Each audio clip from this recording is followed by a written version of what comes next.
Ladies and gentlemen, will you please welcome to the stage, Conrad Molden!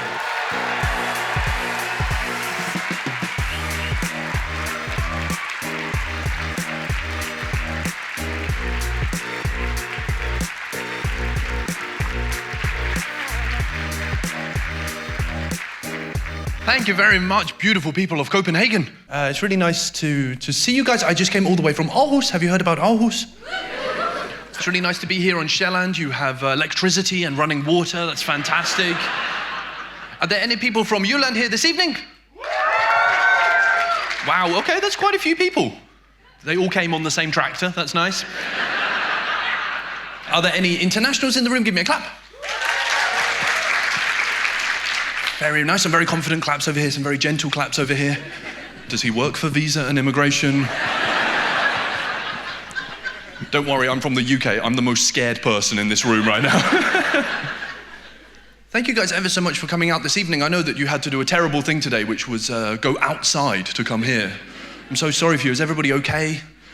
Having been outside today, I'm looking at the face of people like victims. I had to go outside. It's hard now, you know, it's the winter, so things are difficult, it's grey, it's dark, it's depressing, and when you're indoors you feel guilty, so you do go outdoors, and you walk outside and you immediately regret all of your decisions. You know that feeling, why am I outside? This is terrible. The only good reason to go outside is the good feeling of coming back inside. Oh, you know that feeling when you come back inside and it's so warm. Oh, they have Matador on DVD, it's so good. It's so nice. I was here over the Christmas period and I realized something about Denmark. Everything in Denmark is the same during Christmas as the rest of the year, but you add the word jul to everything. It's the same plus jul. I went to a pølsevogn and I said, "Hi, må jeg få en hot dog?" And he went, "Don't you mean a jule hot dog?" Ah, yes, the famous 50 kroners more jule hot dog. Yes, thank you. Later, I went to a Peruvian restaurant in Copenhagen, I'm not making this up, they had jule empanadas. Ah, yes, the famous jule empanada. Given to baby Jesus along with the frankincense and the myrrh. I even made the terrible mistake of going to something called a julemargel. You can hear the sadness. Oh, julemargel, that's a scam. That is terrible. I went and arrived on the street and they had all these different stalls all the way along and I was walking down there looking at all these different things and then I saw a very, very gammel kvinde. You know when you see an extremely gammel kvinde sitting there like this? Super duper extra gammel, that's how gammel she was. You know that feeling when they're so gammel you want to bring over the scientists? Come. I found Grauw Bellermans Bestemor, she's here. She was so extremely gammel sitting there. She was so gammel that her name had to be Rimor. She had that kind of Rimor vibe. Either that or Greta, you know? Her name was Rimor Greta Jensen, and she was sitting there.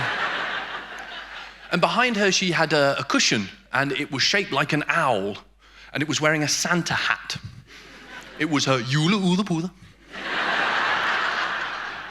And Rimor saw me, and she went, "Nå, ung dreng, vil du ha nål æbelskur?" And I thought, well, it is a julemargel. I will have 3 apple slices, please. And I was very excited because I thought that she would bring out an æbelskur machine. No. She reached down next to her into a 2-kilo bag of æbelskur from Rema 1000. She took 3 æbelskurs out, and then she had on a table a microbouillon. She had a microwave on a table. She put them inside. Ding! 95 kroner, tak!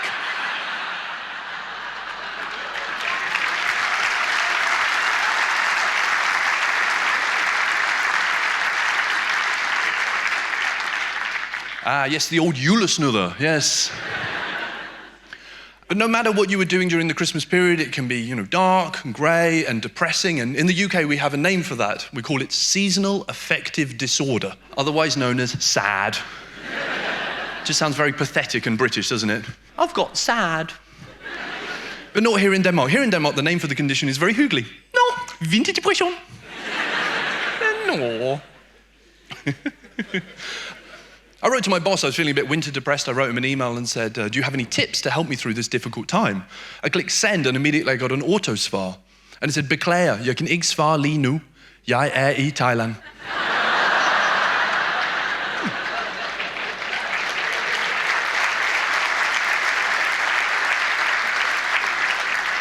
I'm only kidding. You don't call it vinterdepression. You call it julehygge. Some Danes say to me, wow, Conrad, your Danish is actually pretty good. How long have you lived here? And I say, 10 years. And they go, wow, your Danish is shit. But I didn't come all the way from Aarhus over to beautiful Copenhagen to complain about your julemarkeds or my terrible Danish. I came all this way to tell you about a very surprising experience that I had recently. I went to a surprise birthday party, and I got surprised, and it wasn't even my party. It was for my friend Henrik. We were hiding in his apartment in the dark. Everybody was behind the furniture. Everybody was Danish. I was ginger. And we were waiting. And then the door opened, and Henrik walked in, and we jumped out, and we shouted, surprise! In English. Which I found very surprising. Danish people, apparently that's totally normal that you shout surprise in another language. I know you like to steal English words. You have a word for surprise. And I said to my friends, why didn't we shout it in Danish? And they said, we couldn't. The word, it's too long. There is nothing surprising about the Danish word for surprise. We're hiding in the dark behind the furniture. The door opens, Henrik walks out. Oh, a rascal, sir.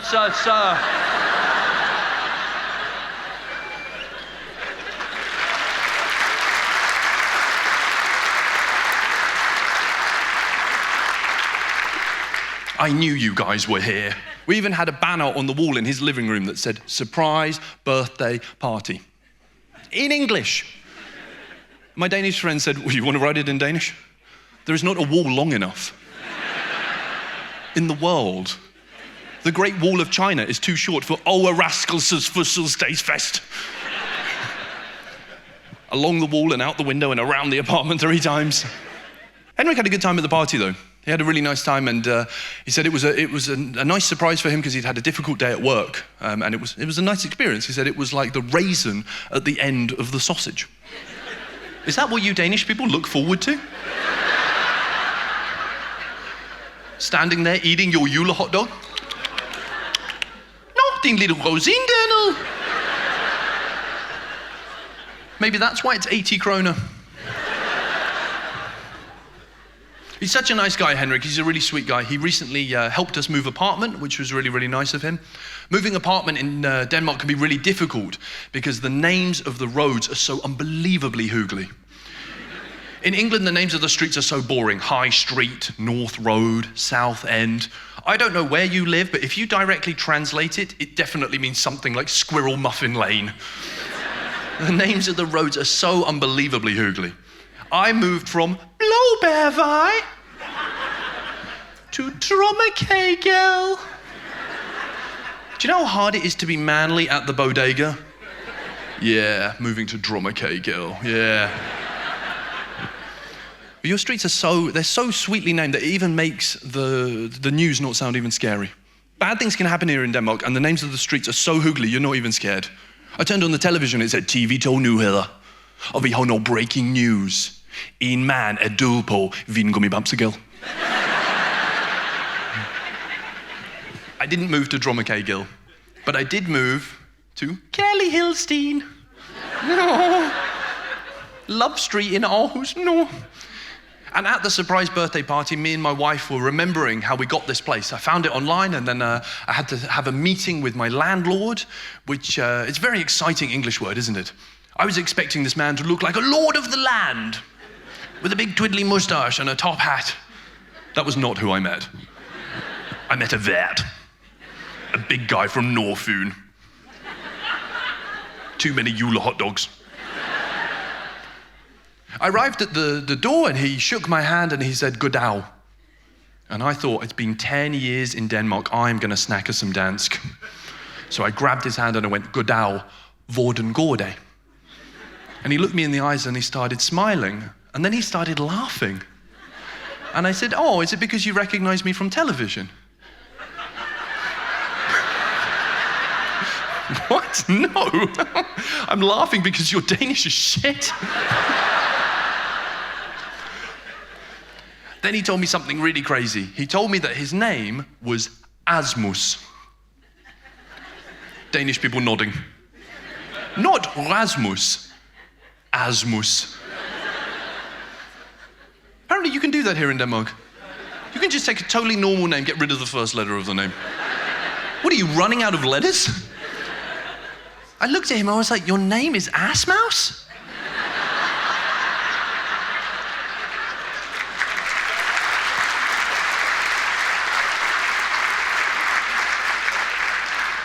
And then Assmouse did something really weird. He started breathing in while he was talking. Normally we're breathing out when we're speaking, not here in Denmark. Here in Denmark you have something known as ingressive speech. It's very, very rare. It's only here and some random tribe in South America. Assmouse kept looking at me and going, yeah, yeah.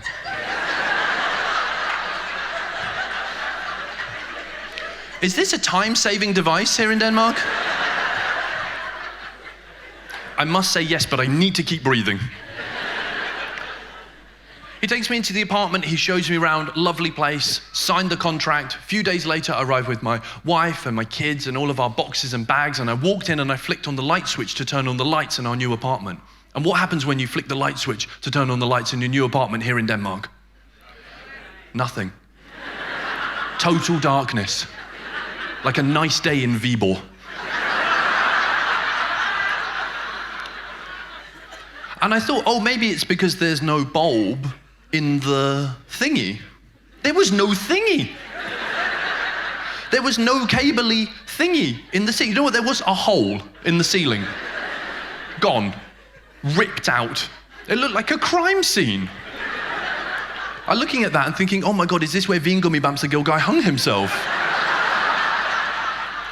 I said to Assmouse, dudes, where are my cables?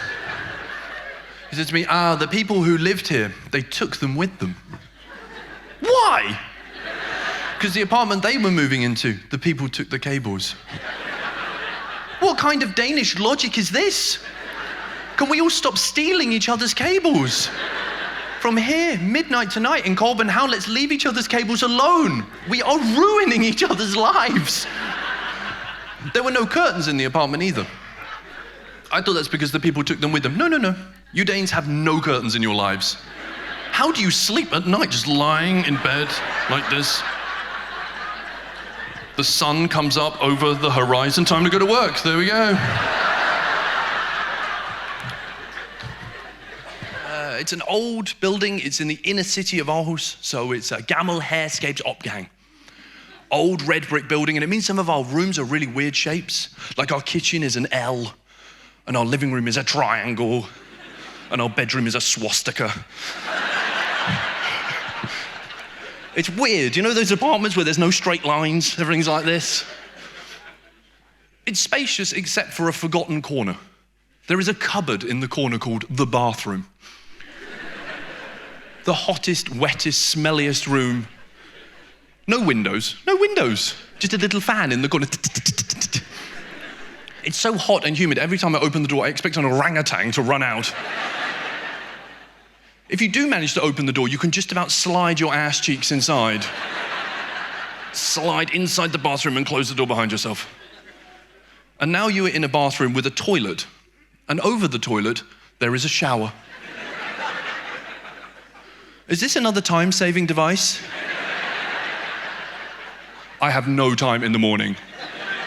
I gotta shit while I shower and breathe while I speak.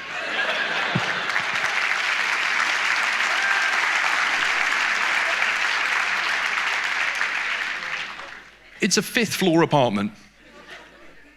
So it's not like showering. It's like being pissed on by 1,000 fairies. There's just a mist that comes down. You're not clean, you're just dirty and wet.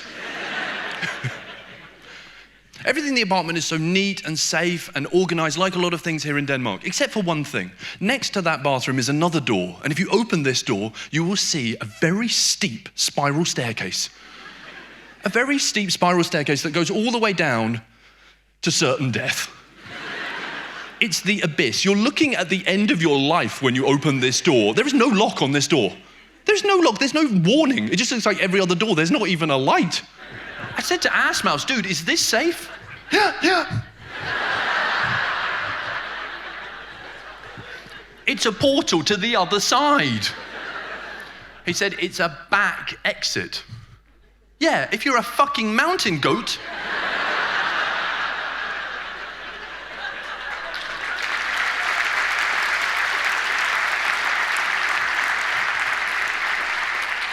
What are your options here? I could safely walk out my front door and get to work, or I can go this way and break every bone in my body. Your vicevert's name is not Asmus, though. Here in Denmark, your vicevert is called Morten. Every vicevert is called Morten. If your name is Morten, you will eventually become a vicevert. Unless they're very old, and then their name is not Morten. Their name is Knull. They were actually there before the building was there. They were standing there and they just built the building around. You're now the vicevert. You don't call them that, do you? You call them the Varmmeister. The master of warmth. Where the fuck has he been this winter? Knull is very gammal. He's married to Rimor Geide Jensen. He's not just married to her, he has another wife. She's also very gammal. Her name is Birgitte. He has 2 wives. Don't judge him. He's from Lolland Falster. Don't worry, there's no one from Lolland Falster here this evening. There's no roads out of Lolland Falster. Okay, there's some people escaping.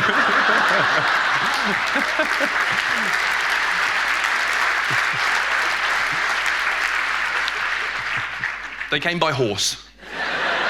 If you saw, there was a horse parked outside Bremen Theatre, actually. Oh, it's the Falster people, actually. Yeah. They left 6 days ago. That's nice. Really nice apartment, very, very happy with it. My wife wanted to decorate the place, so we ended up going to this terrible scam called Plantorama. If you're not bankrupted by the Julemargles, go to Plantorama. If you want a really big hole in your Nordea bank account. Walked in there, I was looking for some anbefaling, and I said to the Melarbeider lady, hey, can you anbefale anything? She said, I can anbefale this plant right here. It needs this much water, and it needs lots of direct, natural sunlight. You know this Plantorama is in Denmark, right? The pot is included. Where's the one-way ticket to Spain? We needed to buy lots of things. Henrik recommended taking us to Elgiganten. And I have something to admit to you, Copenhagen. I only recently realized that that is the name of that shop. This is totally true. I used to think it was called Eleganten.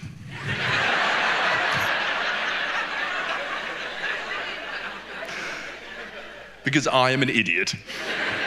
And I used to walk around in there and think to myself, there's nothing elegant about this place. But I do love its real name because it sounds like a Mexican wrestler. Welcome to the ring, El Giganten!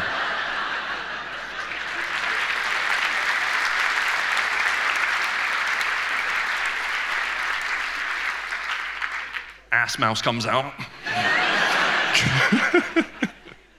Bought lots of things in there. I thought to myself, I'm going to start drinking coffee. Normally I drink a lot of tea. Are there any tea drinkers in the room? Give me a clap. Okay, that's all the international people. And give me a clap if you drink coffee. Those are some very energetic claps. Some people over there not clapping. I drink Chardonnay only, thank you very much. I drive a Tesla. I bought a coffee machine, excited for my new lifestyle. I turned it on, I left the kitchen. When you leave a machine standing for some time and then you turn it on, it doesn't make you a cup of coffee. It runs a cleaning process. And it puts the cleaning liquid through the machine and then it puts it in a cup. I didn't realize that. But for the first 2 weeks on Kelly Hillstein, I must say, my teeth have never been shinier. And I'm not hardcore like a lot of you guys. I can't drink soda cafe. I need to drink it with milk. And I started finding these little milk triangles that you can use. These tiny little, I love these things so much. You can put 14 of these things in your cup of coffee. And it's still as dark as a summer's day in Viborg.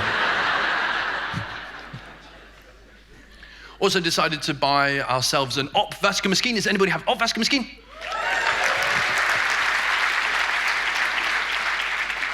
Okay, Tesla people clapping really strongly there. My butler uses it every day. I was so excited for it. I was so excited for it because I thought that you could just finish your dinner, like this gentleman in the front row who eats stickflæsk med persillesauce for dinner. And you take your stickflæski persillesauce plate and put it directly in the opvaskemaskine. But you can't do that. You can't do that. You can't put your stickflæski persillesauce plate directly in the opvaskemaskine. You have to first clean your plate. You first go to the sink and start cleaning your plate, but not too much. You know that feeling as you're standing there cleaning your plate? And you actually have to stop yourself. You have to stop yourself around 70%. Because you realize, if I keep cleaning this plate, it will be clean. So you have to stop yourself and then you put your plate in the opvaskemaskine. And then you think, okay, I'm only going to turn it on when it's full. You look inside, oh, there's loads of room. And that is when you start looking around your apartment. Can this go in the opvaskemaskine? Can my new plants from Plantorama go in the opvaskemaskine? They are made of plastic after all. I went to close it to turn it on, and one of the settings on there is a 5-hour cycle. 5 hours! How little do you care about sea turtles? Next to that button, there should just be a picture of a sea turtle crossed out. Goodbye, endangered species. Also bought myself a Danish toaster. Danish people looking at me. Don't you mean a toaster? No, no, no. All over the world, they have worked out how to toast bread. And in Denmark,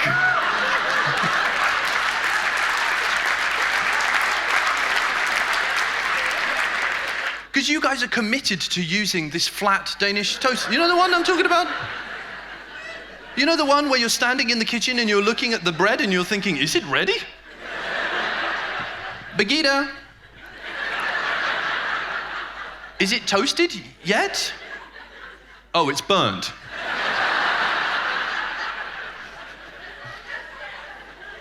My favorite thing about the Danish toaster is cleaning it. That's fun. You can't turn it over. No, no, no. It has a sliding metal thing, so sharp, incredibly sharp thing that comes out. It's like a samurai sword that comes out. You're pulling and, oh, it's all over the kitchen floor.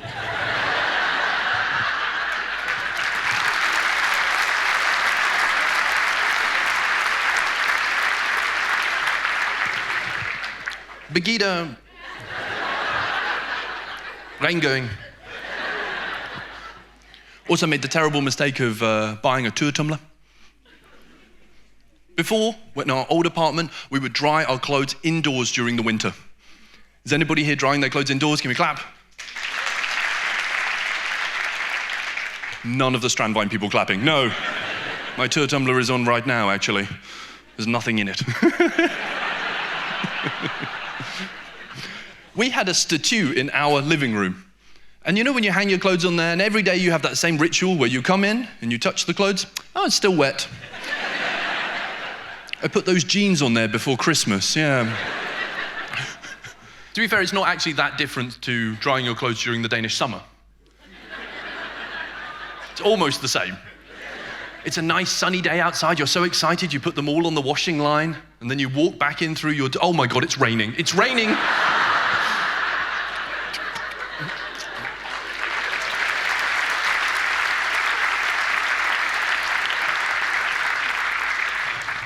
Oh, it's sunny again. Quick, quick, quick, quick, quick, quick, quick, quick. Oh, it's snowing. Fuck.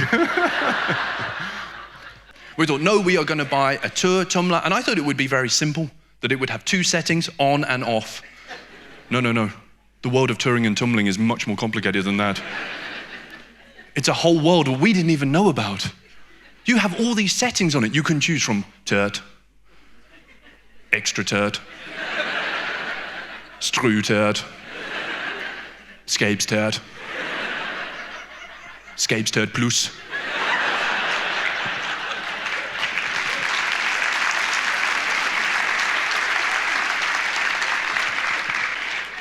think they're making it up. Has it ever happened to you? You got home, walked to the garderobe, opened the door. Birgitta, did you put the extra turd in the scabe again? Kitchen is still dirty. It's such a nice place to be on Kelly Hillstein. You know, we have a little legeplads outside and we have a pizza on and we have a little community area. It's really, really nice. It's a real contrast to where I come from in South London, because South London is not like Denmark. We have the same shitty weather, that's true, but it's basically Scandinavia with crime. Instead of julehygge, we have knife crime. You know, it's just... Instead of æbelskyr, we have stabbings. That's how it goes in South London. And I was reminiscing at that party about my life there, and I wanted to give you guys a little flavor of that. I remember that I had a car when I was living at my mum's house, and I parked it out on the street, and one day I went to drive it, and somebody had taken a knife, and they had slashed all the tires on all the cars, all the way down the street, including my car. I know. I was really gutted. I took it to the mechanic to get it fixed, and he said, I have a tip for you. When you park your car on that street, you need to put an England flag in the back window. I thought, okay, that sounds ridiculous, but I bought one and I put it in the back window anyway, and I parked my car outside my mum's house. And the next day I came out and somebody had taken a knife and slashed all the tires on all the cars, all the way down the street, except my car. I was so happy. Totally forgot about it. A few months later, I parked the car outside my mum's house, but on a different road. And when I came out to drive it, somebody had taken a key and they had scratched all the doors on all the cars, all the way down the street, including my car. I was so upset. I took my car back to the mechanic and he said, when you park your car on that street and not this street, you need to take down the England flag and you need to put up a sticker for Millwall Football Club. Which is our version of runners.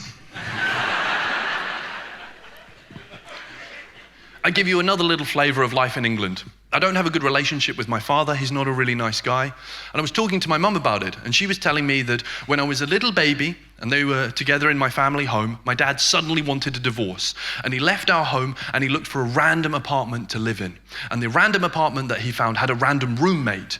And this random roommate was a very creepy guy, and his name was Al. Al's backstory was that he was married, then his wife divorced him, and then she went missing. And Al was arrested and tried for her murder, but was only found innocent because they never found her body. So that's Al's vibe. You know that new roommate vibe that you have? When you're sitting down having a hygge snack and a cup of coffee? You might have killed your wife. I've got to go now, actually. My dad is living with Al and they hate each other. They're getting on each other's nerves. Meanwhile, my mum is at the family house and she gets a phone call. And it's from Al, which was weird because she had never met him. He doesn't have a lot to say. He's just kind of talking away, and then suddenly he asks her a question. He says, how would you feel if your ex-husband went missing? If you give me £3,000, which is around 30,000 kroner, maybe I can make it happen. And my mum said, thanks, but I got to go now, and hung up the phone. And I said to my mum, oh my God, what did the police say? She said, I didn't tell the police. I didn't think that they would believe me. But I did tell my friends. Oh my God, what did they say? If we all give you the money,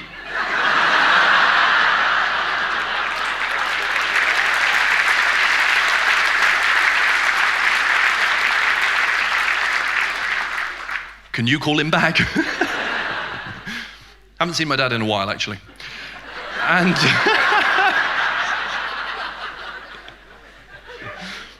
I know energy prices have been crazy here in Denmark, but it's really bad in the UK. To save money, the British government has actually turned off the light at the end of the tunnel.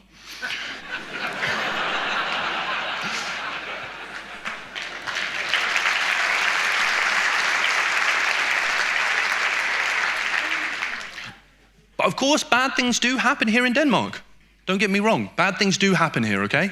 You're stealing cables, you're killing sea turtles, and the other day on Vingummibamsegade, a guy fell down the stairs and died. So bad things do happen. Bad things happen so much here in Denmark that you have prisons. International people in the room, you know how crazy that is? Denmark has prisons. Doesn't it blow your mind? I've never even met a naughty Danish person. To be fair, the biggest prison in this country is a museum. So that does tell you a lot about this country. Apparently there weren't enough prisoners in Horsens anymore. Oh, det er en dejlig museum, det her. But I looked it up online, and there are prisons here, and there are two kinds. There's something known as fængsel, which is a regular prison, but there's also something known as an åben fængsel, an open prison. This is a prison where you can leave.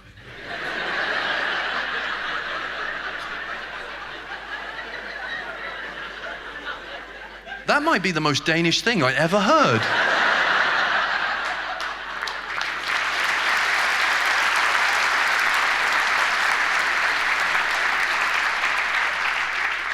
Can you imagine that system in any other country in the world? Day one in the UK, where are the prisoners? They left, actually, they've gone.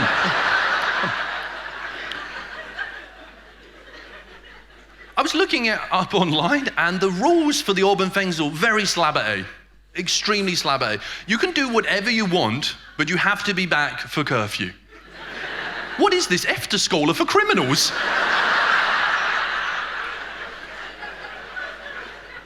Doesn't sound like a prison, that sounds like Dan Hostel. I thought to myself, okay, åben fængsel, it's still a fængsel, right? It's still a prison, so it's going to be a big concrete building with bars over the windows. It's going to be a horrible place. No. They're really nice. They're really nice. Look at pictures of them online. They're so nice. They're nicer than your sommerhus, okay? They're so nice. Beautiful old buildings. I was looking at them on the internet and thinking to myself, oh my God, all of this is nicer than any of the accommodation in the north of England. I would rather be in an åben fængsel in Slagelse than live anywhere like Birmingham, for example. I was looked on that list and I saw ginger comedian killed outside Bremen Theatre. And then I was looking on the list of pictures and I saw that there is an åben fængsel in Aarhus, in the city that I live in. If you've been and visited, you will know that in the middle of the city is Aarhus Art Museum. And just over the other side of the road is a big, beautiful red brick building. Huge thing. I used to think it was a villa. It has a fountain outside and statues and BMWs. I used to think, oh my God, this is where the owner of Maersk lives. No, it's an open prison. Can you imagine talking to the inmates in there? Oh, it's awful. Oh, I hurt so many people, but now I'm truly being punished. I have to live in downtown Aarhus. Rent-free, it's terrible. Åben fængsel is my retirement plan in your country.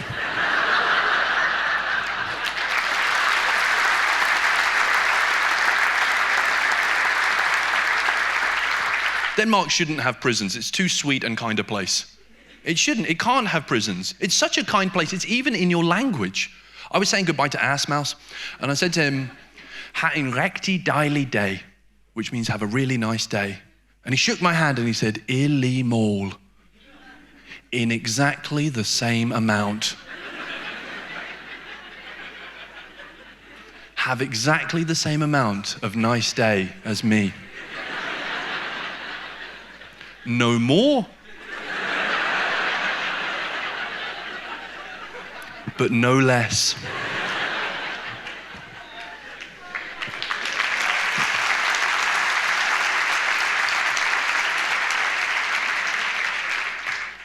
Denmark is a fantastic place. You do so many things so well. You do julehygge really well. You do generosity really well. You do æbeskure really well when they're not from a bag from Weymouthhusen. You do all of these things really, really well, but there is one thing you guys are really bad at, authority. Denmark cannot do authority. The scariest sign that you will see in this country is a sign that says, Cykler fjernes uden ansvar.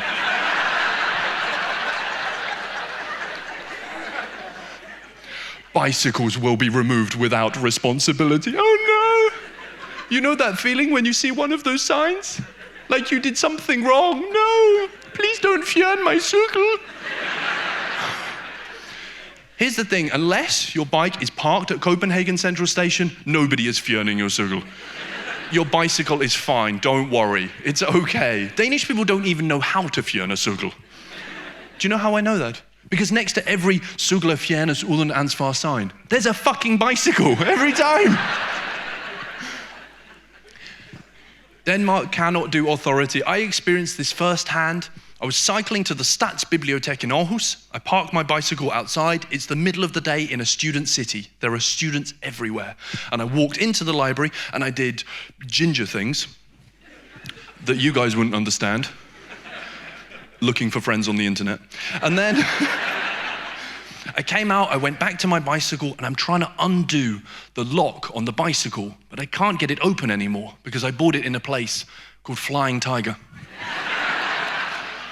It's an engangslås. It's a one-time use lock. And there are people in this room who have this lock on their bicycle, and we are idiots. It's a 5,000 kroners bicycle with a 20 kroner lock on it. I can't get it open. I should have been a good person and taken my bike to a cykelbutik. I had no time for that. I lay my bike down on the ground at the entrance to Statsbibliotek, and I started stamping on the lock like this. And all around me, there are Danish people just pretending that nothing is happening.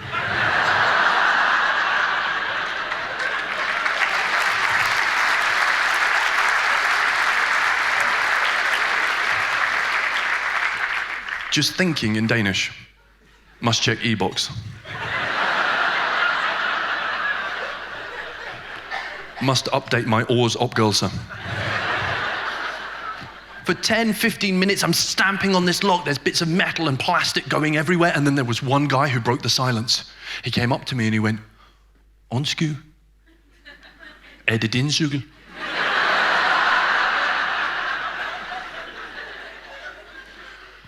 And I said, "Whoa, whoa, whoa, I don't speak Danish." And he said, "Oh my God, I'm so sorry."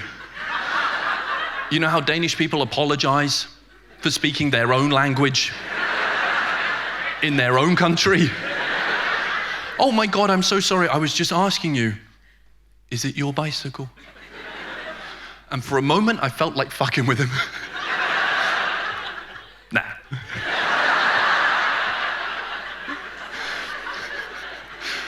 But instead, I just looked at him and went, "Yeah." And he went, "Oh, okay."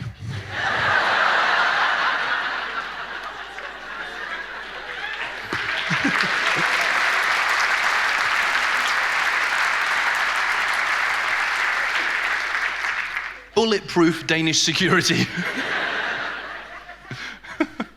Denmark cannot do authority. Even when you give people authority, they can't do it. Security officers in this country, they look scary. They're the nicest people you ever meet in your whole life. At the party, me and my wife were remembering a time we had a run-in with security at Billund Airport.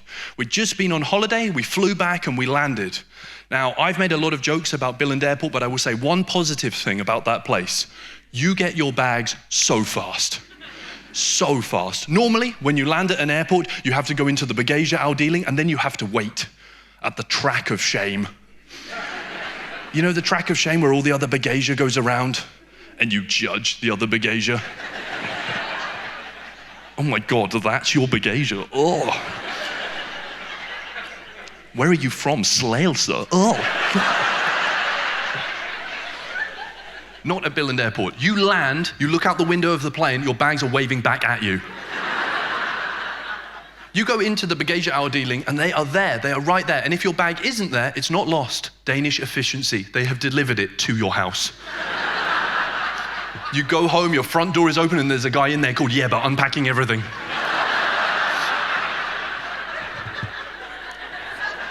God fornøjelse.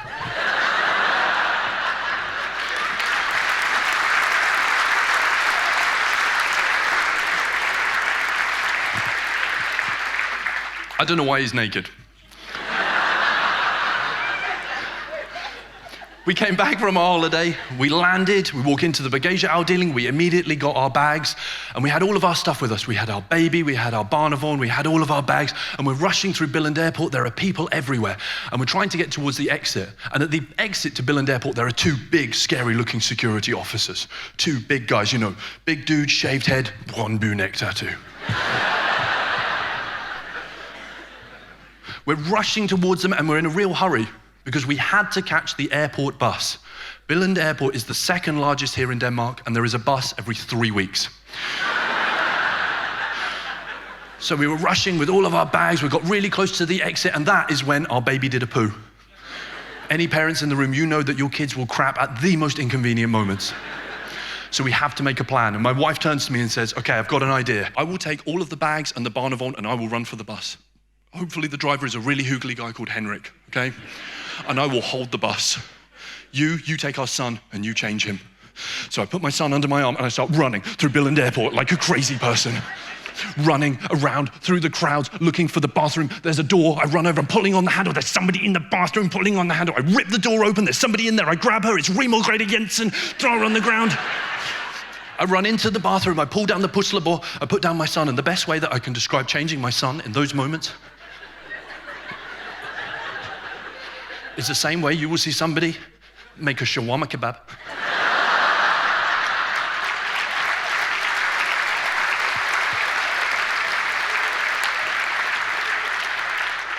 I don't know if it's on his head or his crotch. It's on his body. No time for clothes. I put my naked son under my arm. I run out of the bathroom. I jump over Remorgrete Jensen and I start running through Billund Airport like a crazy person. At the exit to Billund Airport are those two big security officers looking through the crowd. And they see running towards them a sweaty ginger man with a naked baby under his arm. The security officers looked at that and went, make room, make room, make room.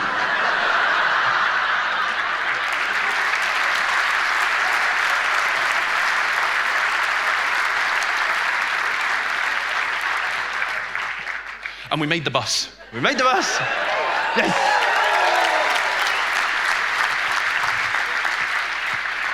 And we got back to Aarhus and we needed some time to, decompress and de-traumatize.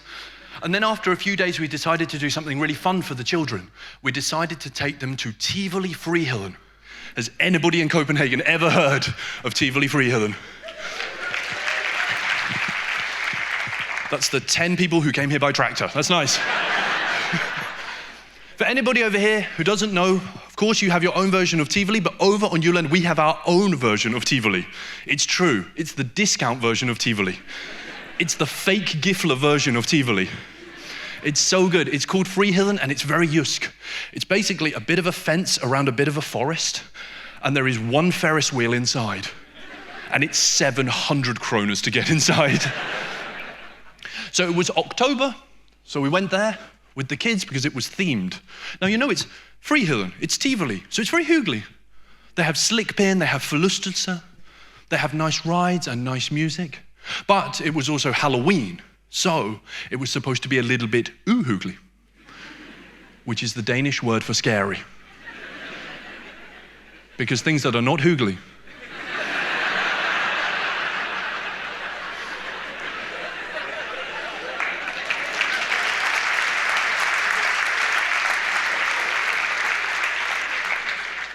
are very, very scary. It was supposed to be a little bit uhyggelig, but Friheden had paid actors to run around the park and scare the children. And these people weren't dressed as a little vingummibamse or a little juleudepuder. These people were dressed as monsters and psychos and murderers running around that park. There was one guy running around who had a knife sticking out of his neck and blood squirting out of his neck. It was terrifying. At one point I had to put my hand over my son's eyes to stop him seeing a witch eat her own placenta.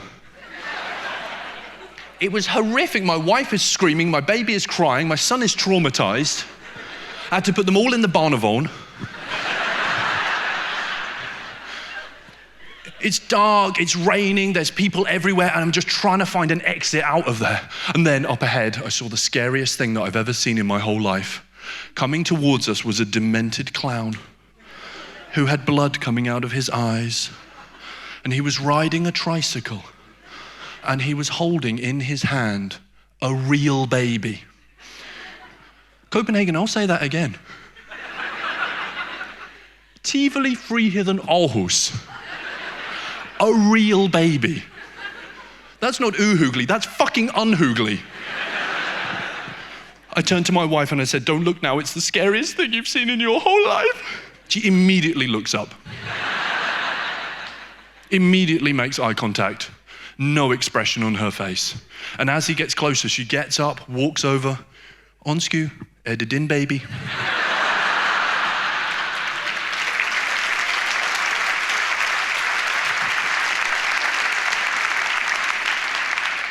I wrote a letter of complaint to Friheden, where I told them the only thing that you should be allowed to dress up as at Tivoli Friheden is a nisse. That's it. Nisse or normal clothing, that is it. Does anybody have any nisse living in their home? Give me a clap. Okay, a few people clapping. For people not clapping, you don't even know. Your nisse are at your house right now, using your tour tumbler. And I have to apologize to all the Danes in the room on behalf of all English people, because English people call nisse elves. Fuck elves. Elves are some German-American bullshit invented to make Amazon products, all right? Nisse have their own Scandinavian cultural identity. They're mischievous, they're curious, they tie cows' tails together. They break your furniture and they eat your food. Nisse are real. They're called children.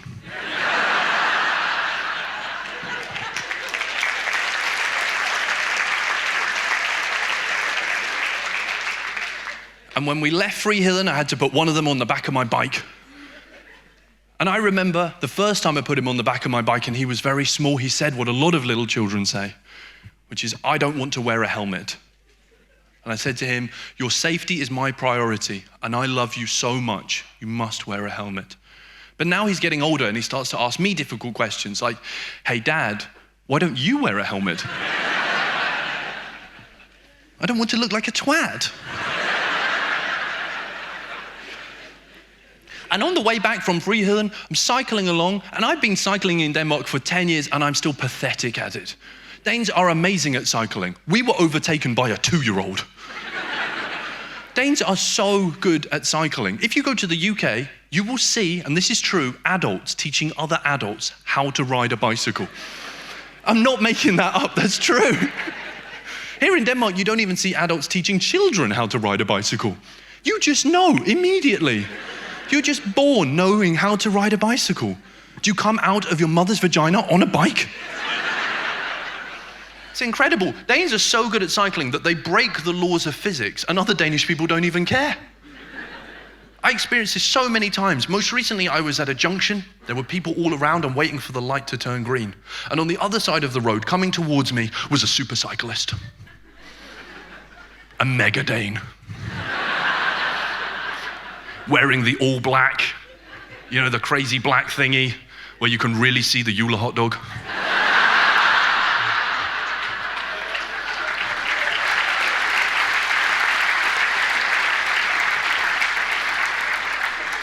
Or if it's a lady, the Jule empanada. He's cycling towards me, and as I'm watching him, he does the most incredible thing. Like magic, he puts his leg through the frame of the bicycle. One leg is on this side, one leg is on this side, and suddenly one of his legs goes through the frame of the bicycle, and now he's standing next to it. Bone goes through steel. As his leg goes through the bicycle, and now he is floating and hovering next to his bicycle, defying the laws of gravity. Until he gently, ever so gently, lets his feet touch the floor and comes to a perfect stop. And this shit blew my fucking mind. And I was looking at the other people at the junction. Did you see what happened? Did you see? And they had no expression on their face. Must check e-box. Must update Aarhus opgørelse. It's fun having children because you spend time with people who don't have any, and they say some strange things. I was talking to my friend recently about why I think that he would be a good dad. And he said to me, "Conrad, I don't think I'll be a good dad. I don't have the lifestyle for it." And I was thinking it would be weird if you did. What are you doing this afternoon? Just going down to the Lejerplads.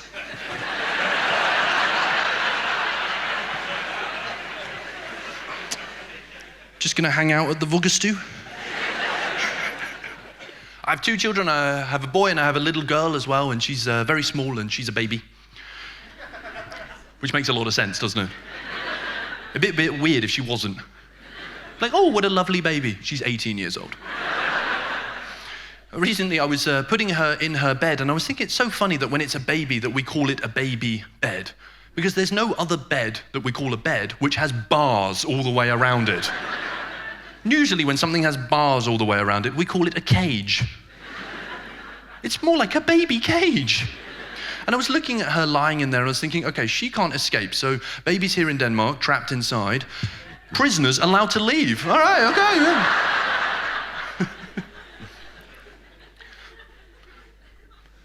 It's difficult sometimes in a relationship when you have a baby because the mother has to do most of the breastfeeding.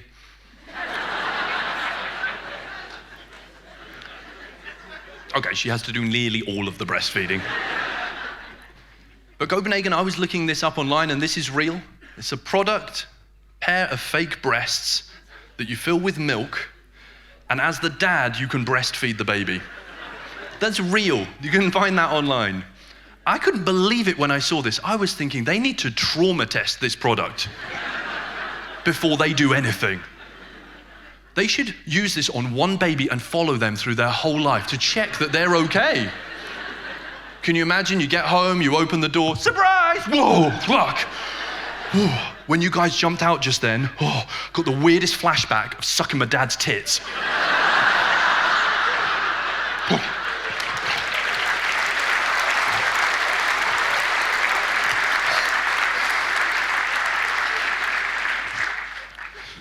I heard about this case here in Denmark where there was parents who put their kids in the back of a car and they closed the door and they drove deep into a forest and they opened the door and they let the kids out and then they drove off. But apparently here you call it skålbørnehave. And it's a good thing. Has anybody here got their kids in skålbørnehave? We left him in a park in Høje Torstrup.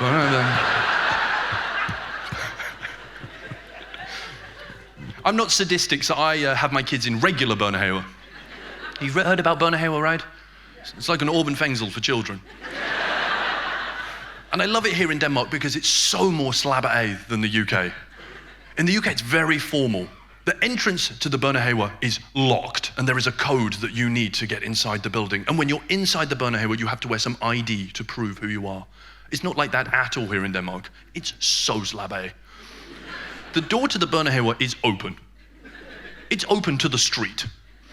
You're walking down the street, you can just walk in through this open door, grab 10 children, and nobody would notice. It's so slab A. You can just walk in off the street and walk around. There are pedagogues, but there are also random adults in there. Who are these people? Do you work here? They're hanging out, they're sitting on the floor, they're smoking weed. It's really relaxed. And I love taking my kids to børnehave. You meet the most amazing people. Meet a lot of pedagogues. Are there any pedagogues in the room this evening? Okay. This lady gave the minimum amount of claps. It's a weekend and I have to clap, yes. Pedagogues are the most incredible people. They work so incredibly hard. They have a full day and they're still smiling at the end of the day. They are with children from 6 o'clock in the morning till 4 o'clock in the afternoon, and they're still smiling. I am devastated when I am with my children from 6 o'clock in the morning till 6:15 in the morning. I love handing them over to the pedagogues. These people are amazing. You go to drop them off, and the kids are wearing the same things as the pedagogues. Kids are in a fluidract. Pedagogue in a fluidract. Do you just grow into a pedagogue? And everybody looks like a mechanic. Everybody. They're all dressed as mechanics. After you finish looking after my kids, can you fix my Toyota? And these people are so amazing, they're so energetic and bubbly, but there is a big difference between new pedagogue and gammel pedagogue. There is a big difference. Because new pedagogues are so frisk. You know when you meet one it's the first day at the vuggestue, and they walk in, Hej, jeg hedder Lars, yeah! Og jeg er klar til at arbejde på din vuggestue, woo! 3 weeks later, they look like they just left Roskilde Festival.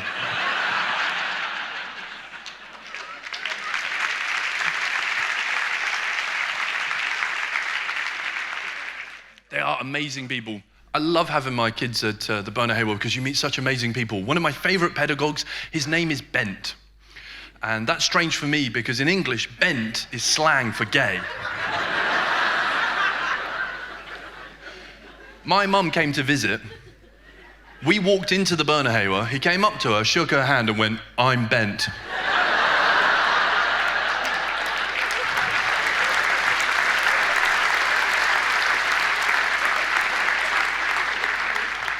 And my mum didn't say anything. And when we went to leave, my mum turned to me and said, "Why did he tell me that?" I don't even know his name.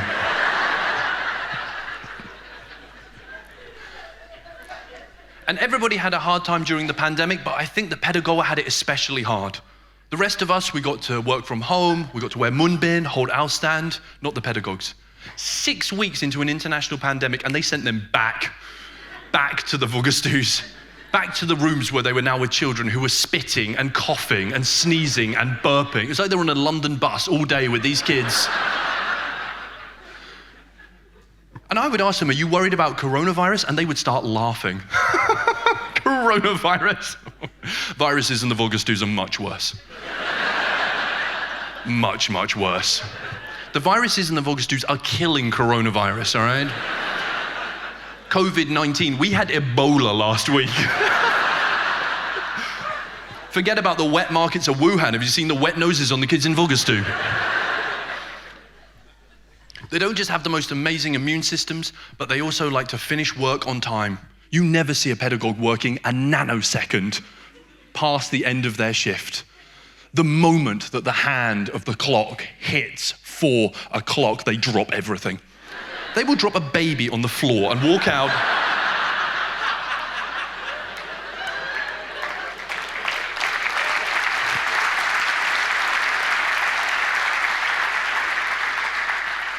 And no matter who the parents are, they always tell them the same thing. Han har haft en god dag. It doesn't matter who it is, they always say the same thing. Han har haft en god dag. Han har brækket begge ben.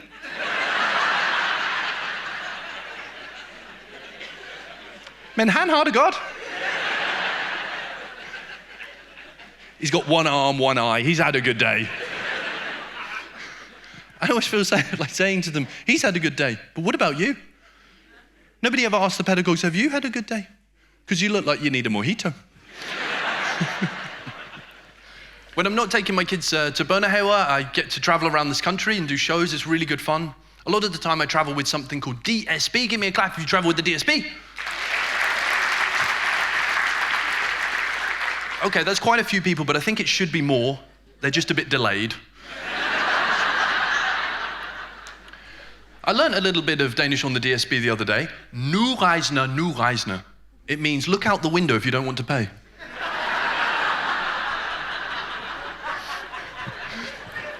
International people writing that down, that is... I love traveling with the DSB, but it can be really difficult to do it and be healthy because of something known as pølsehorn. Because you guys have pølsehorn everywhere in this country. Because you have 7-Eleven everywhere in this country. There are, and this is true, 176 7-Elevens here in Denmark. And fun fact, 152 of them are in Københavns Hovedbanegård.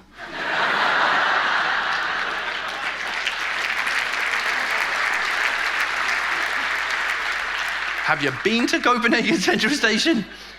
It's a 7-Eleven that also does trains.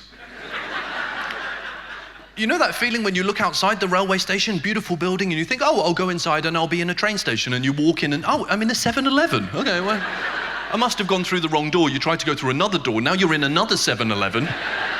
You go through a third door, you're now in another 7-Eleven. It's been so long you need to tisse, you tisse in the 7-Eleven. Now you need to skither, you skither in the 7-Eleven. That's called taquitos. You're trapped. Trying to find your way out of the 7-Elevens. Every 7-Eleven leads you to 3 more 7-Elevens until suddenly you can see the escalator. You can see the rulletrappe. And you think to yourself, finally, I'll get away from the pølsehorns, and you go down the rulletrappe onto the platform, and what is on the platform? At Copenhagen Central Station.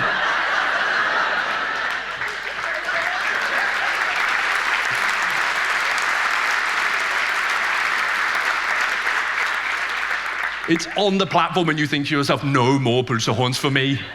So you get on your DSB and you sit down, and on the DSB there is a 7-Eleven that has grown arms and legs and is walking up and down the train.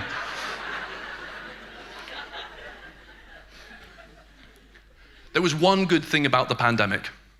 Gratis pladsbillet. Oh. Did you hear that? Oh, so good.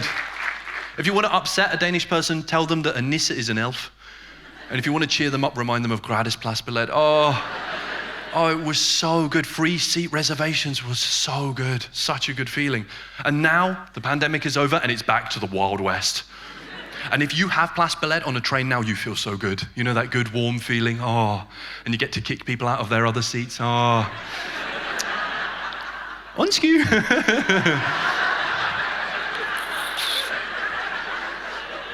Forsvind. But sometimes you don't have pladsbillet. And sometimes it's you sitting there, scared of elimination. When will it be me? So much busier to Slelse than I remember. Oh no. And then you see her coming down the train towards you. It's Birgitte. And Birgitte always has pladsbillet. She's printed out the pladsbillet. She's holding, no, please don't eliminate me. And then she gets rid of the old man next to you. Phew. I do that journey a lot from Aarhus to Copenhagen and back, and it's really fun when I visit Copenhagen and I tell my friends that I'm going back. I was telling my friend from Hellerup that I would go back to Aarhus, and she looked at me with terrible surprise. She went, oh my God, you're going all the way to Jylland now? It's 1 o'clock in the afternoon, you won't get back before midnight. Oh my God, you're going all the way to Aarhus now? Do you have enough food and water for your journey? Somebody was telling me the biggest problem that they're having in Hellerup is they can't get the champagne flasker to fit in the flask automat.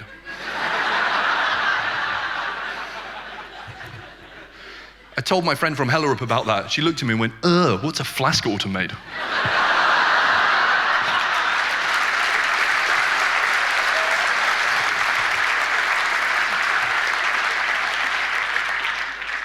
They did teach me my new favorite Danish word though, and that word is forfriskning. Sounds kind of sexual, doesn't it? Vil du have en forfriskning? I didn't know it was legal to have anal sex on a train. There is one other thing confusing me on the DSB, and that is the controllers. Security people, ticket officers in this country, they look scary, you know? Big guy, shaved head, Brøndby neck tattoo. Just left a regular fengsel, you know? That's who you want doing your security and checking your tickets, not on the DSB. Do you know who's checking tickets on the DSB? Rigmor Grete Jensen. Rigmor Grete Jensen and her bestemor are checking tickets on the DSB. These poor people. What is the retirement age in this country? 187 years old. They're coming down the train to check my ticket. I feel like giving them my seat. My God, you have 1 day left to live. Take it easy, sit down. They have a retirement plan in this country. It's called Oben Fengsel. Just relax, just... But despite being super gammal, they have the most incredible memories. DSB controllers can remember every passenger and where every passenger is going. And it got me thinking about who else has good memories in this country. Pædagoger. Pædagoger have the most amazing memories. These guys can remember every child who went through the vuggestue and through the børnehave for the last 10 years. And that is when I realized why DSB controllers are so old. Because when you finish being a pedagogue here in Denmark, and you're too old to work with children, and you think you're about to retire, that is when they put the DSB costume on you. There you go. 60 more years. And if you've been a really bad pedagogue, then they put the 7-Eleven costume on you. There you go.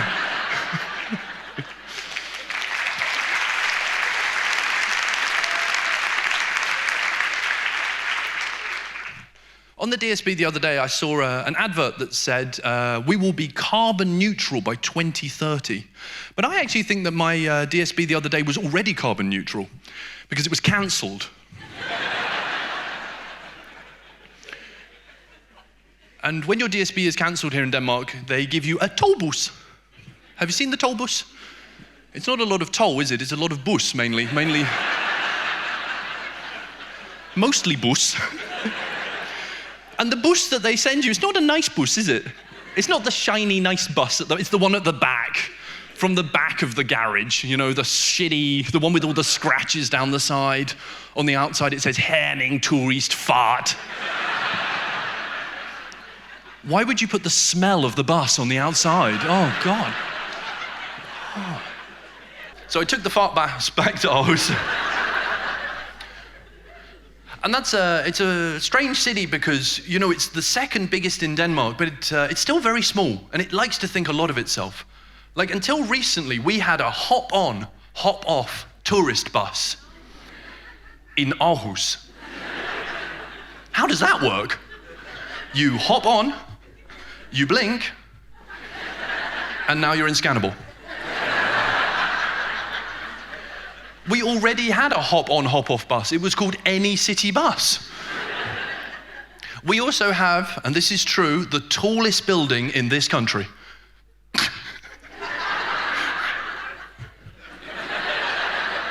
You should see your faces right now.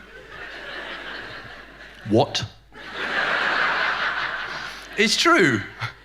On the harbour in Aarhus, they have built a skyscraper. It's 142 meters tall, and it's now the tallest building in this country. Woo!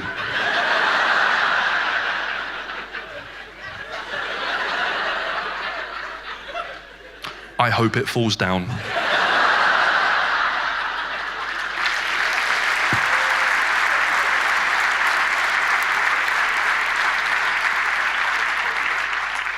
It is the tallest building in this country, and of course that is an achievement, but it's not impressive. It's an achievement, it's not impressive. It's like being the best AGF football player.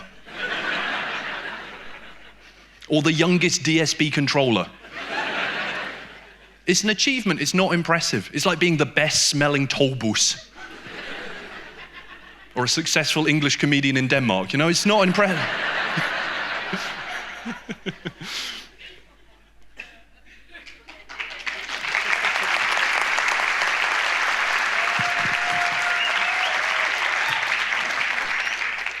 I got back to Aarhus and I ended up going to not just the worst place in Aarhus, but the worst place in the whole world.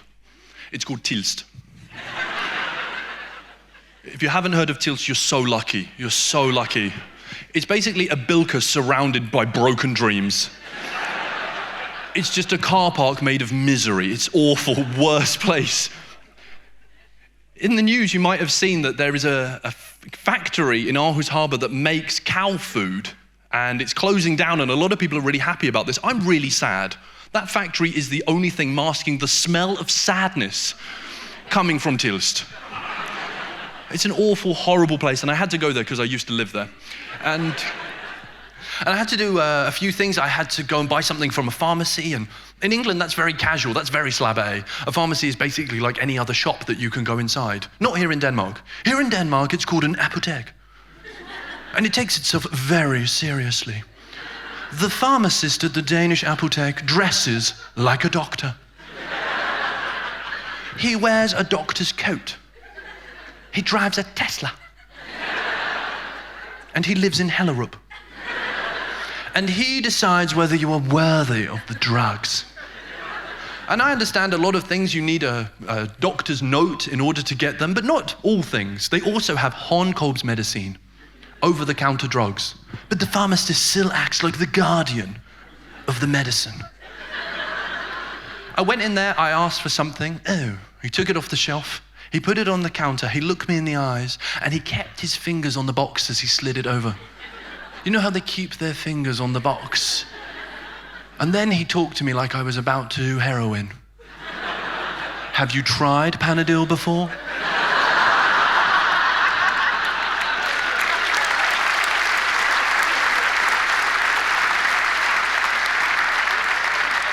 In Tilst, I needed to do some things. I needed to do some grocery shopping, and that's a really schizophrenic experience here in Denmark.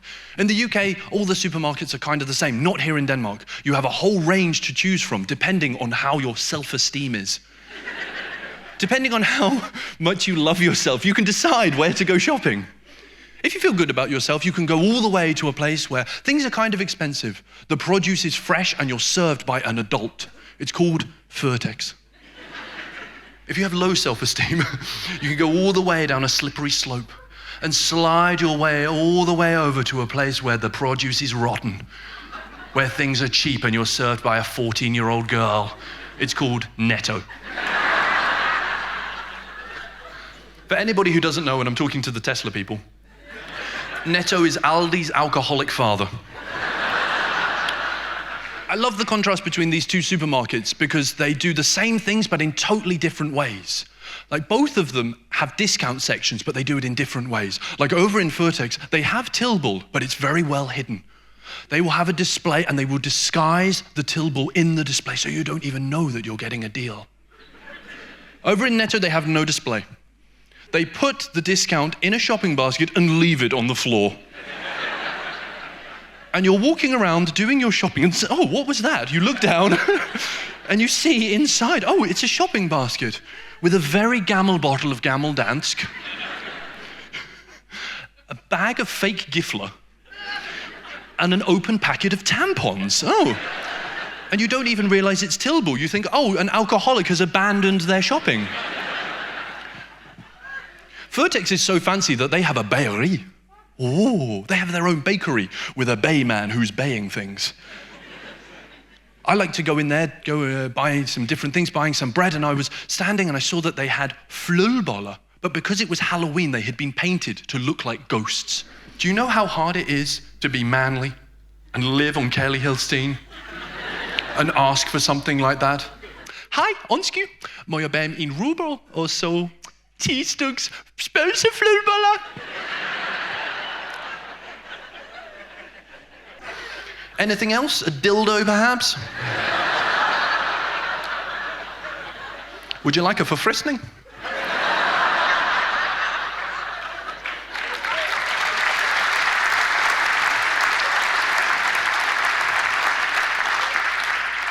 Over in Netto, they have no bakery. They have a cupboard filled with pizza, snile, and flies. I love asking for help from Melarbejder in these two places. Because in Netto, the hardest part is finding a Melarbejder. And whenever you ask them a question, you will just ask it so simply and they immediately start panicking. Undskyld, må jeg spørge dig nå? Under the counter, they have a little panic button. Hjælp, hjælp, hjælp! Jeg mangler en voksen, hjælp, hjælp! And then the doors open, and Rigmor Grete Jensen walks out. These are the two ages you can be, 14 or 187. Those are the ages. She's working a lot, Rigmor Grete Jensen, to be fair, was she? No wonder she looks so old. Over at Vertex, the person that you ask will be an adult. He will be a man dressed in a suit with a blazer and a tie and a belt. He'll be better dressed than an office worker in this country.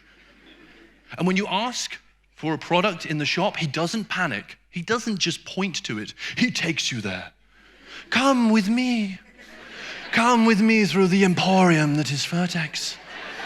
Come, my. I'm a slave for you.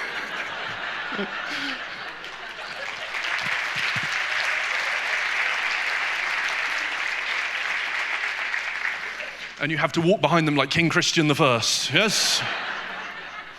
Walking through Sweden, all of this used to be mine. And then they run ahead of you. Come, my, here. Here er vores billigste toiletpapir. Thank you. Next time, call me your majesty. Thank you. There is no Vertex in Tilst. We only have Ghetto Netto. Has anybody been to the Ghetto Netto in Tilst? Okay. Wow, okay. 3 survivors, that's good.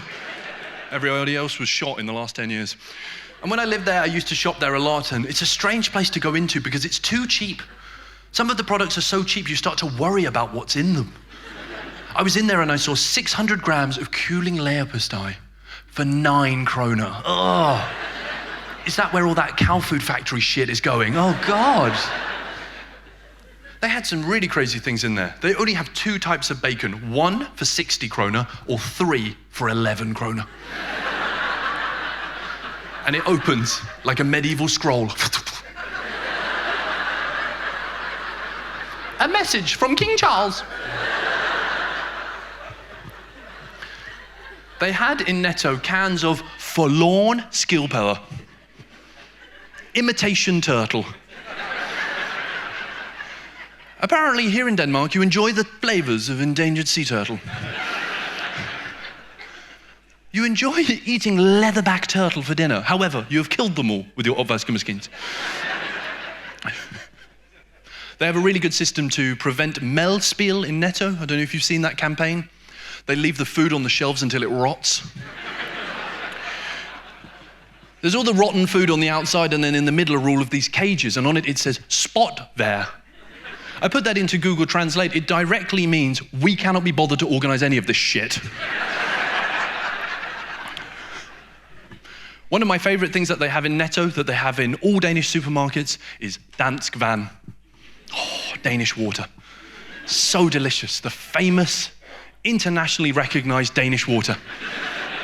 Fresh from the mountains of Denmark.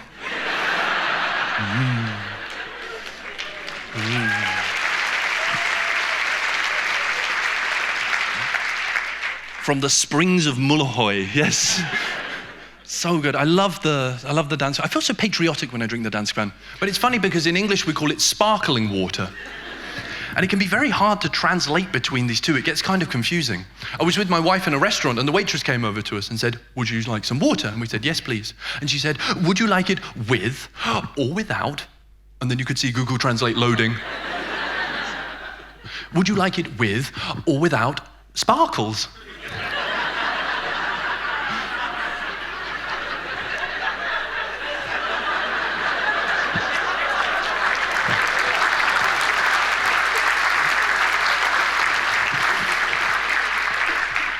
Which I really enjoy. For a moment, I thought she was going to say, "Would you like it with or without dansk?" My favorite is when they ask, "Would you like it with or without gas?"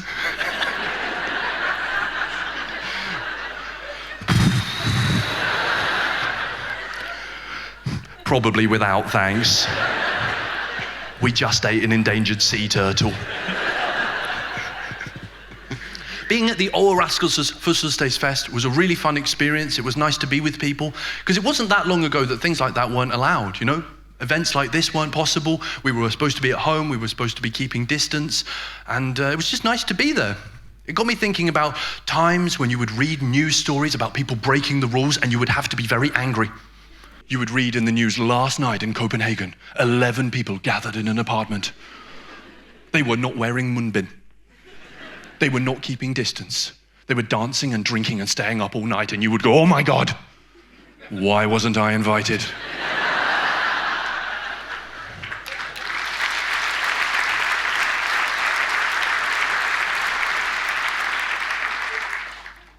And of course, Denmark took the pandemic very seriously, but compared to a lot of countries, it was very slap A here.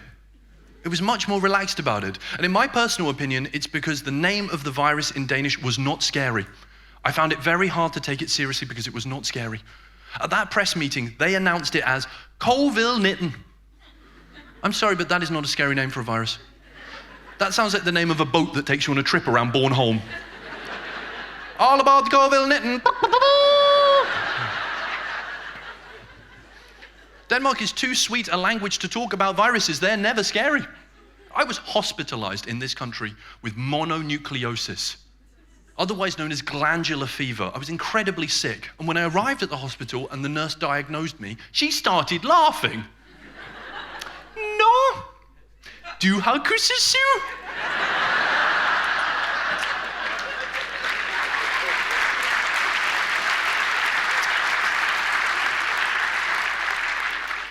Who have you been kussing? You can't take the viruses seriously here. Every year people get sick with winter vomiting disease, or as you guys like to call it, omgangssyg. The swapping sickness. Is that because you have to swap your ass for your mouth over the toilet? Is that where ass mouth gets his name? Is that why you have a shower over the toilet?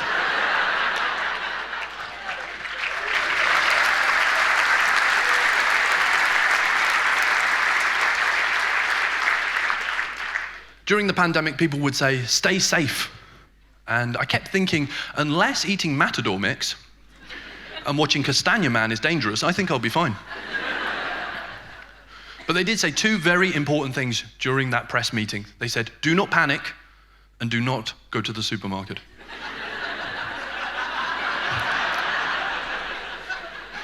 I dropped my laptop on the floor, went straight to Ghetto Netto. You can be honest, give me a clap if you went to the supermarket that first night.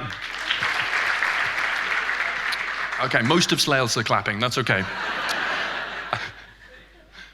I panicked, immediately dropped everything, went straight to Ghetto Netto. Everybody was there. The monsters of Tilst were there. Everybody was there. Everybody from the Orban Fengsel was there at Tilst, Ghetto Netto. Everybody was sick. Everybody had omgangsu. Everybody's coughing and pushing and going crazy. And we ran inside and we're running around. We had no idea where to go or what to do. I ran over to the pineapples. I'm just grabbing pineapples. And Netto only has two types of pineapple. Green or black, that's it. They never ripen, they never live. It's the perfect metaphor for being in Tilst. I'm just grabbing black pineapples, I'm throwing them in the basket. Next to me was a woman who was already wearing a munbin. She pulled it down, coughed on her hand, licked her fingers, and started choosing her apples. Me and my wife are panicking, we're running around, we run over to the vinegar, we look at each other, do we drink vinegar? Do we use vinegar? I don't know, grade 11 vinegars. We're putting the vinegars and the pineapples, we get in the queue is going all the way through the Ghetto Netto. There's a guy in front of us with all the toilet paper. There's us with all the vinegars. And Copenhagen, this is completely true, behind us in the queue was a man in all sports gear holding a sports bag and buying one protein shake.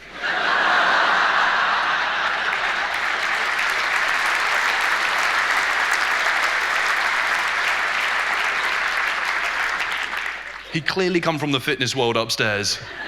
And you could see in his eyes he was thinking, for hell, man.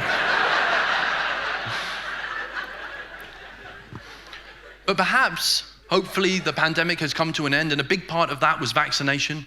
And I don't know about you guys, but I feel like I have a vaccine arrogance.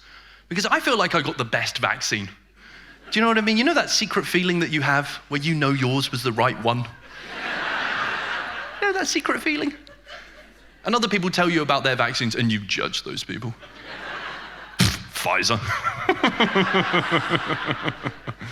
Have a nice heart attack. Moderna.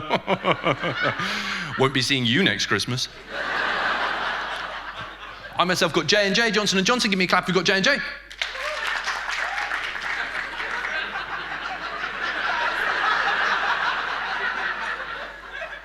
There used to be more of us.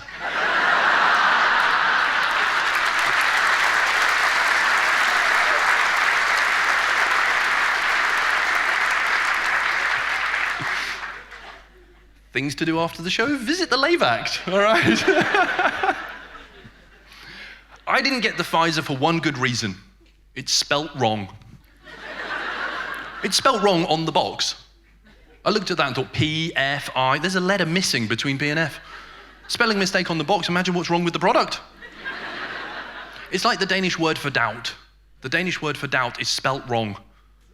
T, V, I. Whoa, there's a letter missing between T and V. It's spelt wrong in every book here in I rang Gullendel's Årbo to tell them about this. It's not a real word. It's a sound effect. From a sci-fi film. When they fire a laser.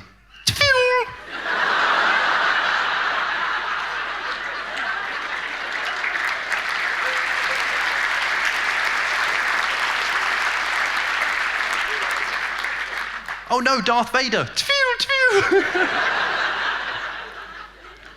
I had a friend who said to me, Conrad, I didn't get the vaccine because I don't know what's in it. And I said, that's fair enough, but you can never eat rullepulse ever again.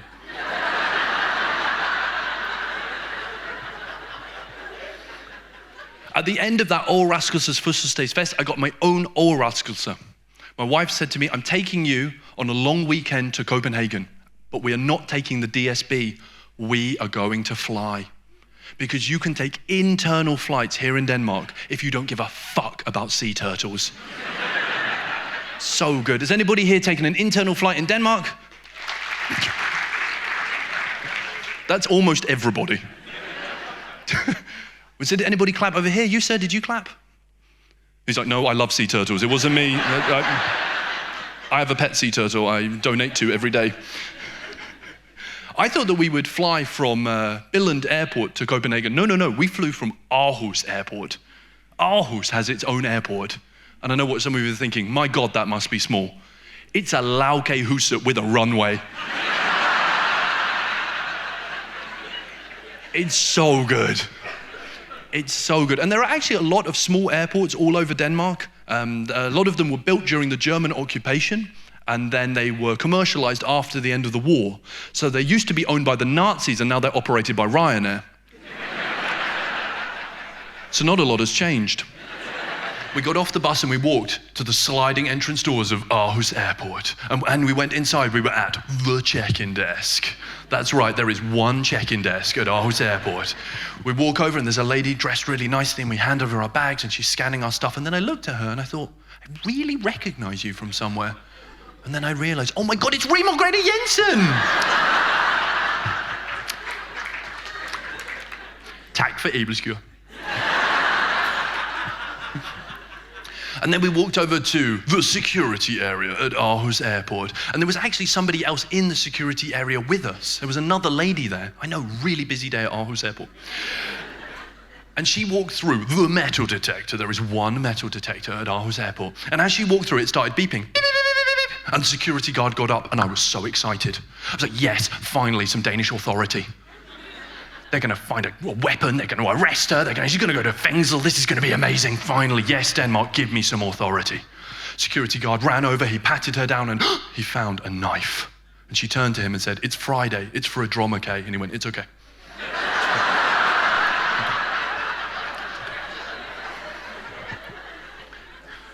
Then we went into the departures lounge at Aarhus Airport, and there are 5 departure gates. Fun fact, 3 of them are permanently closed. Gate number 1, London Stansted. Gate number 2, Copenhagen. And next to it is a picture of a sea turtle crossed out. They tell you to get to your flight 2 hours before takeoff, right? Well, it took us about 3 minutes to get to the gate. So we had the time to kill. So we went over to the Hyggelicious and we were looking at the menu and they actually still had flødeboller. So we ordered some of them and a dildo, it was great. And then looking down the list, and then we had a forfriskning in the disabled toilet, and then we came back, and then we were looking and we ordered some coffees with little milk triangles, really excited. And I told the lady, and she was standing there and she was making the coffees, and I looked at her and I thought, I really recognize you from somewhere. Oh my God, it's Rigmor Grete Jensen! She gets up from the check-in desk, she walks around, she puts on the Hyggelicious uniform, she starts making the coffees. We took our coffees, we went down and sat by the gate, and we waited 1 hour and 57 minutes. And then the gate opened, we were the only people getting on the plane. We walked over and hand over our tickets, and the lady's stamping, the scanning and stuff, and I looked at her and I thought, I really recognize you from somewhere. Oh my God, it's Birgitte!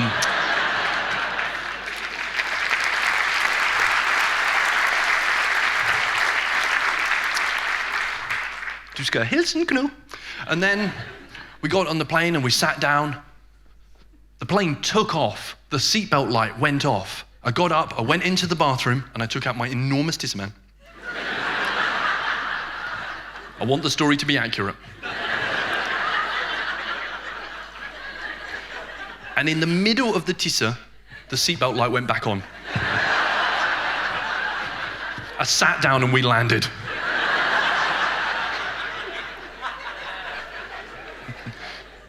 We arrived in Copenhagen, but I was still thinking about Aarhus Airport. I was so excited by it. I looked online and I read everything that I could. I read the whole Wikipedia. It's this long. And then I found that Aarhus Airport has the Aarhus Airport Facebook page. My God, I was so excited. I don't know what your plans are for the rest of your evening. Cancel your plans and go on the Aarhus Airport Facebook page and give it a like. You can be the 11th like. I was so excited. I gave it a like, and then I tagged my wife and I wrote, Aarhus Airport is really cool. And she liked my comment. And then she tagged me and wrote, Aarhus Airport is really fun. And I liked her comment. And then we high-fived because we were sitting on a sofa next to each other. And then Aarhus Airport liked both of our comments.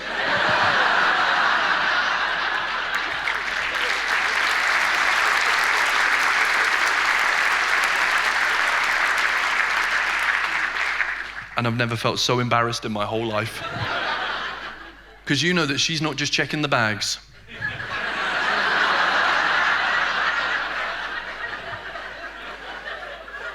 Making the coffees. And cleaning the toilets. Rimor Grady Jensen is the PR agent at Aarhus Airport Facebook page. I felt so bad, you could just imagine her in the office, sat at the laptop, clicking refresh. During one of the slow periods, the daytime. Notification up, Birgitte, come! 12 likes, wow! Snart vi skal have 12 likes, yay! I felt really guilty about it, and I said to my wife, look, when we get back to Aarhus, I'm going to apologize to her, okay? I'm sure it'll be very easy to find her. She'll probably be waving the plane in when we land. But it almost didn't happen. We almost missed our flight back. We got to Copenhagen Airport so late because we made this terrible decision of going by DSB. So we arrived. We had all of our bags and all of our stuff and our kids, and we were rushing around and going completely crazy, and we thought we wouldn't get to the gate and we were going to miss the plane, and my wife looked at me and said, look, we have to make a plan. You take our baby daughter and you run for the plane, okay? You run there and you tell them that I'm coming, okay? Hopefully there's a really hyggelig guy called Henrik who can help you, okay? So I put my baby daughter under my arm and I'm running through Copenhagen Airport like a crazy person. I'm running towards the gate, and standing at the entrance to the gate is a big, scary security man. Shaved head, Brøndby neck tattoo, regular fengsel.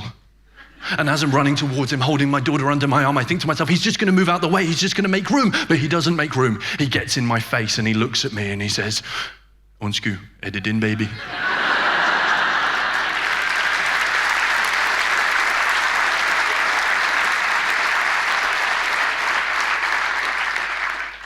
You guys have been amazing. There's one last thing that I want to leave you with, and that is that when we got back from our holiday from Copenhagen, I had to go back to work, and I was working at an international company at the time. Does anybody here work at an international company? Okay, some very confident claps over there, a little bit hesitant claps over here. And I think the reason might be because it can be a difficult question. You know, an international company can mean a diverse group of people from all over the world, but it can also mean that everybody's Danish, and there's one Slovakian guy. And that's the international company that I was at. Everybody was Danish, he was Slovakian, I was ginger, and we were working there together. And when I got back to work, they actually had a raisin at the end of our sausage. They had a little treat for us. Our boss said, we're going to do some capacity training, we're going to do some workshopping, and we're going to improve the company by going to a conference out in a place called Udkants Danmark. Bunderov Denmark. Herning. Great. So the Slovakian was there, everybody was Danish, I was ginger, and we got in the minibus, and we start driving out, and we're driving down the motorway, and then we could see a sign that said Verdens Råhul, and then we knew we turned off the highway. And then suddenly it was like a dirt track, and we were in Herning. And the doors to the conference center opened, and a very friendly man appeared at the entrance, who had a very big smile. His smile was so big that his name was definitely Jens. You know how every Jens has a big Jensy smile? And he came up to me and he grabbed my hand and he said, Welcome til. And I thought, it's been 10 years in Denmark, I am gonna snakke some dansk. So I grabbed his hand and I said, Welcome til.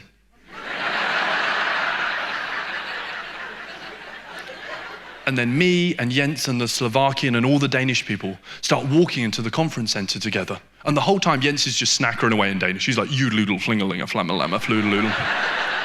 Yoodloodle, dingalinga, flammalama, flibbalibba, yoodloodle, dingalinga, Flamma-lamma yoodle-oodle, fling-a-ling-a, flamma-lamma floodle-oodle. And as I'm walking there next to him, I realise that it's been too long for me to tell him what I don't understand. Internationals in the room, you know what I'm talking about. That feeling of it's been more than about 6 seconds.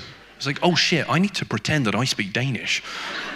So I start throwing in my best dansk. I'm like, selvfølgelig, selvfølgelig. Han har haft en god dag. Oh yeah, oh yeah. Vil du have en forfriskning?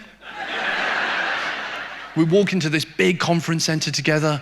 There's loads of different companies, there's hundreds of people, and he sits us down in a row of seats. And then he starts handing out pieces of paper. And all of these pieces of paper are in Danish. And then he goes up on the stage and he has a big computer display and there's a folder that says Danish. And he double clicks it and a massive PowerPoint presentation opens up in Danish. And my heart starts to sink in my chest because it's a 5-day conference. So I am fucked.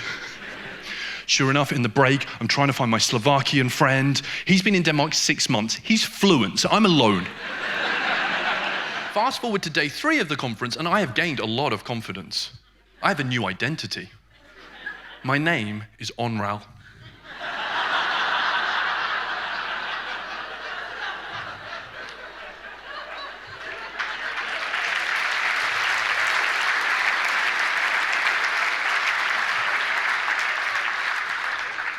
And I come from Hellerup.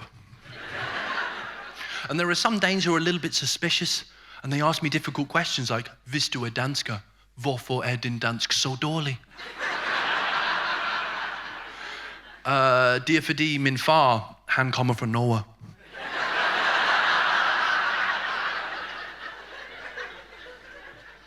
Day 4 of the conference, I am like David Attenborough, mud paint on my face amongst the Danish tribes. I am snackering with everybody. Day 5 of the conference, Jens is on the stage, he's snackering away. I'm sitting there, I'm hurring some dansk, I'm lazing some dansk, I am forstoring some dansk. It's getting snackalicious, it's perfect. And then the doors to the conference center open and a new company starts walking in. And Jens gets up with his big smile and he runs over and he grabs the guy by the hand and he says, "Welcome til." And the guy goes, "Whoa, whoa, whoa, I don't speak Danish." And Jens goes, "Oh my God, I'm so sorry. I'm so sorry for speaking my mother tongue in my home country. I'm so sorry." And he brings in this new company filled with British people. And he sits them down in a row of seats next to us. And then he starts taking all of the papers off of all of us. And he starts handing out new papers, the same papers, but now they're in English. And then he goes up on the stage and he minimizes the PowerPoint and he has another folder next to the old folder that says English. And he double clicks it and a massive PowerPoint presentation opens up, the same PowerPoint presentation, but now it's in English. And the blood is boiling in my veins. And Jens walks onto the stage with his big smile from all the kaffemaskine cleaning fluid. And he says, "Onsku and beklager, we will now be shifting to the Danish language. We will now be shifting to engelsk. I hope it is okay for everybody if we switch to English." And then there is silence. And I put my hand in the air like this. And I said, "Men Jens, jeg kan ikke tale engelsk."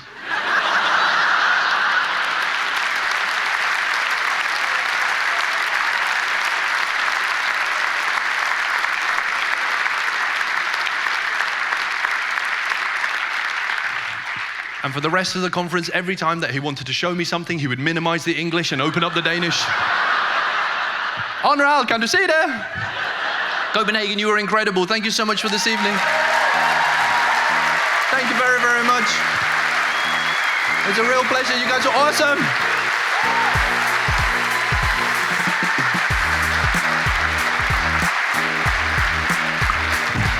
Thank you very, very much. Have a wonderful evening.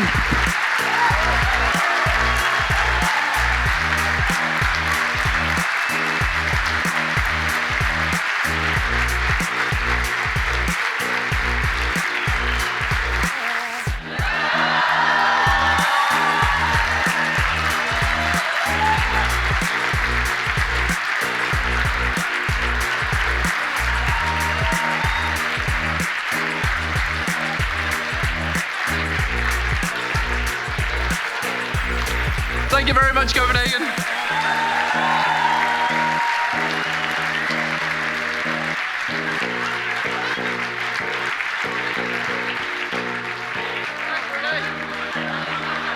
Tak for i dag. God fornøjelse.